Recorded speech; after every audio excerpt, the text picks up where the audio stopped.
à travers l'Institut national de la statistique, a réalisé entre juin et juillet 2022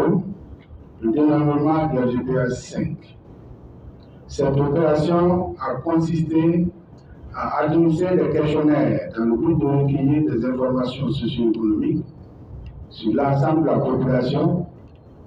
habitant le territoire national ainsi que les caractéristiques de l'habitat. Et là, à ce niveau,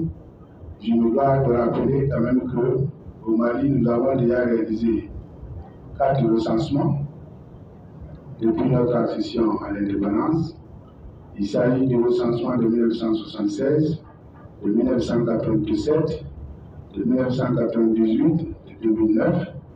et en 2022, c'est la 5e édition du genre. Et vous savez très bien que, disons, la réalisation de ces recensements est bien encadrée par le texte. Il y a une périodicité de 10 ans, on observe. Alors, les enjeux autour des résultats du 5e recensement sont grands, surtout au regard du contexte actuel du Mali, confronté à des crises multiformes. Ces résultats représentant des biens publics précieux devront faire l'objet de large diffusion et utilisation par différents acteurs, dont les journalistes que vous êtes, en cette ère de forte utilisation des réseaux sociaux. Donc, si je m'intéresse à ce paragraphe de ma communication, je dois dire tout simplement que l'information statistique que nous produisons, eh bien, elle est publique. Elle est publique, c'est pourquoi après, nous devons le diffuser. Et au-delà de la diffusion, il est important aussi que ces données soient utilisées. Et quand vous regardez, disons, ces recensements, en fait, en dehors du fait que ces recensements doivent mettre à la disposition du pouvoir public ou de tout autre utilisateur des informations chiffrées, mais spécifiquement, nous retenons que ces recensements doivent faire ressortir l'effectif total de la population sur l'ensemble du territoire du Mali. Ensuite, ces recensements doivent faire en sorte qu'on puisse avoir la structure par sexe et par âge de cette population. Et parmi les objectifs spécifiques, il y a également le fait qu'on doit disposer également de la répartition territoriale au niveau des résultats de ce recensement. Et ces recensements doivent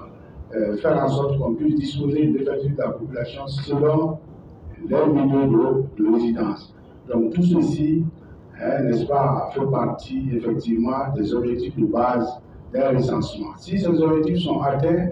alors on peut dire que le recensement a réussi au moins à 80-85% ou 90% même. Alors, mesdames et messieurs, l'Institut national de la statistique, conformément à sa politique de diffusion et de partage d'informations, à la suite des opérations statistiques, met à la disposition des utilisateurs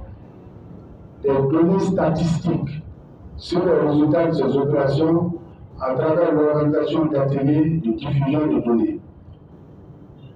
L'événement qui nous rassemble cet après-midi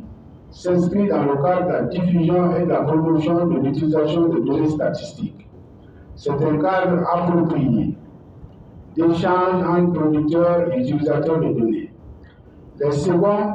utilisant les données produites, analysées et diffusées par les premiers en vue de prendre des décisions pertinentes par rapport aux actions à envisager. Dans le discours du représentant de l'INP qui est sorti, eh bien, ces informations sont indispensables à la prise de décision éclairée. Donc, les statistiques servent à ça, ce sont des outils d'aide à la décision. Et là, les activités de diffusion sont même recommandées dans la charte africaine de la statistique, à travers un de leurs principes.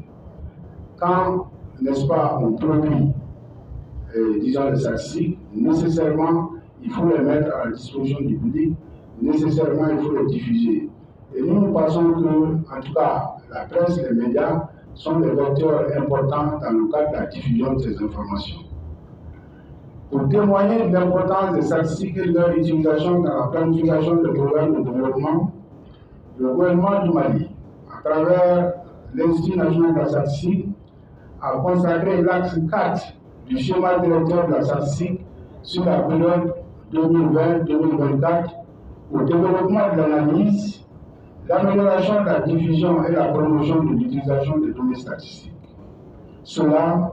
pour accroître la visibilité des produits du système statistique national, de renforcer le système d'archivage et de promouvoir l'utilisation de données afin d'asseoir une bonne culture statistique. Le RGPA 5, en tant que projet de développement statistique, cadre parfaitement avec les orientations stratégiques de ce schéma. Mesdames et messieurs, les résultats de ce recensement, qui sont en cours de publication, représentent une mine d'informations pour l'ensemble des utilisateurs de données statistiques. Cependant, les données statistiques acquièrent toute leur pertinence si elles sont utilisées pour la prise de décision afin d'améliorer les conditions de vie des populations. Pour ce faire, il nous faut accorder une attention particulière à leur diffusion et des techniques et outils appropriés selon les cibles qu'on veut atteindre. Mesdames et messieurs, chers participants, chers membres de la presse, l'objectif principal est de créer un cadre d'échange entre les producteurs et les utilisateurs de statistiques, les médias et les organisations de la société civile, dans le cas présent, naturellement, pour une meilleure compréhension de l'intérêt de la statistique, une large diffusion des données et un usage plus judicieux des informations liées au RGPH 5. Plus spécifiquement, l'initiative représente une opportunité pour le Bureau central du recensement de partager et expliquer les résultats de RGPH 5 avec les journalistes, créer un cadre de dialogue fructueux entre producteurs et utilisateurs de statistiques, renforcer la capacité des professionnels des médias et de la société civile afin qu'ils puissent, à leur tour, éveiller les consciences sur l'utilité des données du RGPH 5.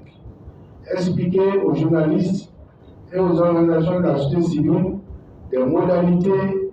et les canaux d'accès aux données du RGPH 5. Mesdames et messieurs, je me réjouis de cette rencontre qui, faut-il le dire,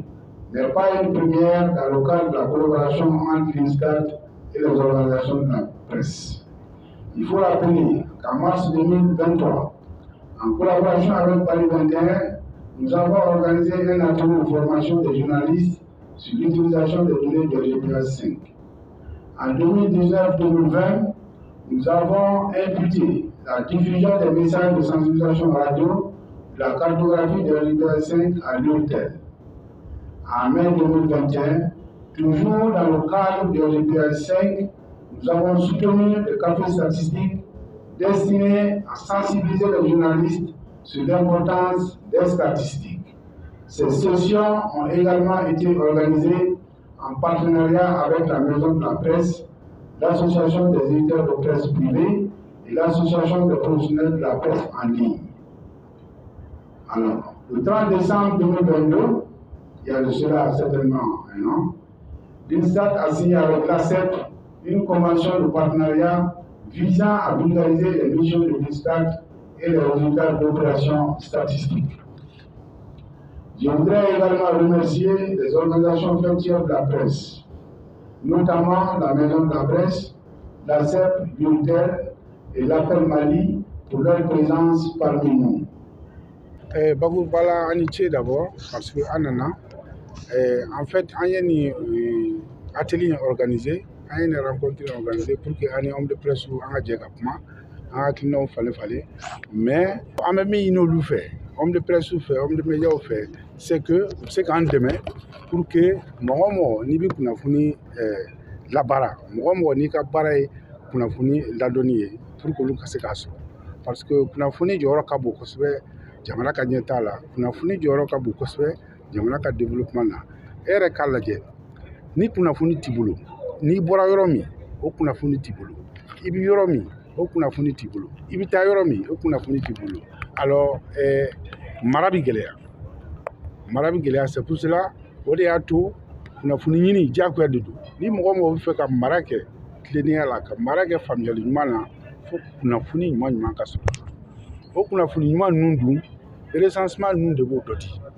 recensement général de la population an m'a ye a tɛ kɛ san bɛɛ dɛ a bɛ kɛ san 10 o san 10 n'a dun bɛ kɛ f'a ka ɲɛ n'a ɲɛna fana résultat minnu bɛ yen an b'u di jamana marabaaw ma an b'o di ɲininikɛlaw ma hali ekɔlidenw b'u ta sɔrɔ a la parce que a bɛ se k'a to u b'u ta sira dɔn ni kunnafoni t'i bolo i t'i ta sira dɔn i tɛ se ka baara kɛ ka ɲɛ donc recensement ninnu bɛ kɛ o kɔnɔna de la Mali yɛrɛ la nin y'a 5nan de ye fɔlɔ kaban ye indépendance ta fɔlɔ o kɛra 1976 filanan o kɛra 1987 sabanan o kɛra 98 naaninan o kɛra 2009 donc nin tun y'a 5nan ye o kɛra 2022 o résultat an y'an wele pour que an ka hakilijagabɔ ko olu de kan an y'aw wele pour que a ka faamuyali sɔrɔ bon Mali y'a kɛ an y'a fɔ sisan minnu yiralaw la o 22 hakɛ ye o 22 hakɛ in kɔnɔ hakili la cɛw bɛ taa 11 ani damada musow fana bɛ taa 11 ani damada mais cɛw ka ca dɔɔni ka tɛmɛ musow kan bakuruba la kɛmɛ sarada la i bɛ taa sɔrɔ musow ye 49 ani 7 voilà an ye min fɔ kɔni an bɛ yɔrɔ min na sisan n'an ko an bɛ don ɲɛfɔliw dɔw la a bɛ se ka kɛ an bɛ taa fili sɔrɔ an kɔni ye min fɔ aw ye bi o fɛn minnu filɛ an y'o dege o de yera fɔlɔ mais a kɔrɔ mun de y'a kɛ an bɛ fɛ ka hakilijagabɔw kɛ pour que ka se k'o dɔn n'an y'o dɔn waati o waati an b'aw wele tugun an bɛ baro sigi o kan